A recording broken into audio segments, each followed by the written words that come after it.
What is up, everyone? Welcome to Kicking with Kipes. I'm Kipes, and today is April the 2nd, 2025. There were only 5 games on the schedule, so let's just hop right into it and talk about what happened in each game. Let's start with the Leafs taking on the Florida Panthers, a huge wild card spot in the Atlantic Division. Absolutely massive game. If the Leafs win, they move to 3 points ahead of the Florida Panthers with a game in hand, let's say that. But they do move 3 points ahead of the Panthers, which would be absolutely huge because then they don't have to face Tampa Bay or Florida in the first round. Let the Floridians nut jobs take care of themselves in the first round, and then you see them in the second round if you make it. Well, good news for the Toronto Maple Leafs. They beat the Florida Panthers 3-2 in this game. The Panthers, they went up 1-0 in this game thanks to Gustav Forsling. A nice little shot from the guy. And then Mitch Marner and Matthew Knies each get a goal. And John Tavares. There were 3 goals for the Leafs. John Tavares, he adds the third goal, or Matthew Knies got the third goal, but those 3 players, they all help the Toronto Maple Leafs get the win.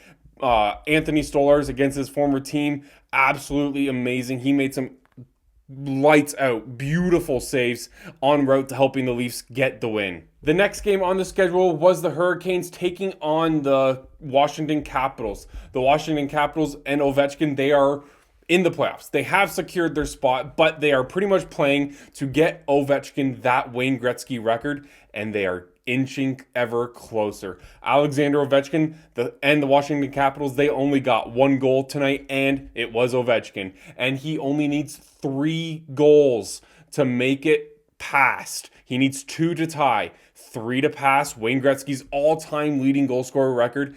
And my, oh my, I think it might happen in the next game or 2.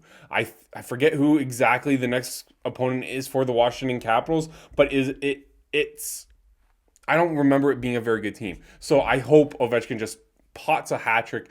What a way to get it and then to get a hat trick.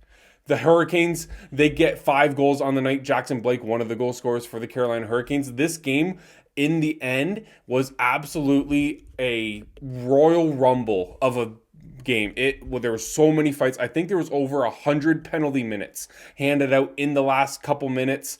Absolutely insane. These 2 teams, they face off in less than a week's time, so it will just continue on to there. And there's a potential for these 2 teams, if they win their first round bouts, that they will face each other in the second round. So this would be absolutely awesome television to watch. Let's hope it happens. Up next, we got the New York Rangers taking on the Minnesota Wild. The Rangers, they end up winning this one 5-4 in overtime. The Wild, they have now lost 3 games in a row, not looking very strong heading into these playoffs.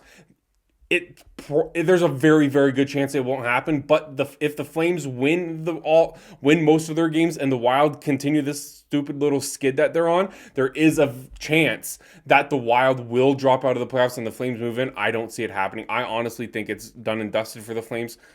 We shall see. But the Wild, they lose 3 in a row. The Rangers, they are now tied with the Montreal Canadiens in points total, but they have a game in hand on the Montreal Canadiens. So that means the Canadiens, they maintain that second wildcard position. I personally hope the Montreal Canadiens maintain that spot just due to the fact that they are a Canadian team, and I want as many possible Canadian teams to make the playoffs. The 4th game of the night of 5 games was the Colorado Avalanche taking on the Chicago Blackhawks. I checked the scores about an hour ago, and it was 2-0 Chicago, and I'm like, oh my word, I'm gonna go 3 for 5 on my predictions. It may be even worse, and it didn't look good for the Avalanche. They head into the 3rd period down 2-0, and then it's just what the Colorado Avalanche do. I don't understand I understand that they're incredible in comebacks. Apparently, this was their 10th what's the word called? Their 10th 3rd period last minute empty netter. That's what it was. With the net empty, I just went on a little tangent there. But with the net empty, this was the 10th time on 6-on-5 with the 6-on-5 man advantage that the Colorado Avalanche have scored a goal, leading the league in comebacks in that manner. The Colorado Avalanche, they end up winning this game in a shootout thanks to Arturi Lehkonen in the shootout getting the game-winning goal. Wedgwood had a great game in net. He looked solid all night. It just 2 squeakers got by him, and then he was able to help his team get the win. 3, 2, 1. The Seattle Kraken, they beat the Vancouver Canucks 5-0 in a very dominating fashion. This is exactly the opposite of what the Vancouver Canucks need when they're trying to fight for a playoff spot. I think the Flames are the only team now that will be able to defeat either St. Louis, which will not happen anymore. The Blues are never going to lose again. But in my predictions tomorrow, will they? So I think it's either Minnesota, St. Louis, or the Flames now. The Vancouver Canucks, I am calling it curtains on their season. Jared McCann and Shane Wright each had 2 points in this game. Joey Decord picks up the shutout in this win as the Seattle Kraken. Yes, their season's been done for a little bit now, but how nice is it to beat a Pacific Division rival, especially one that is so close to home?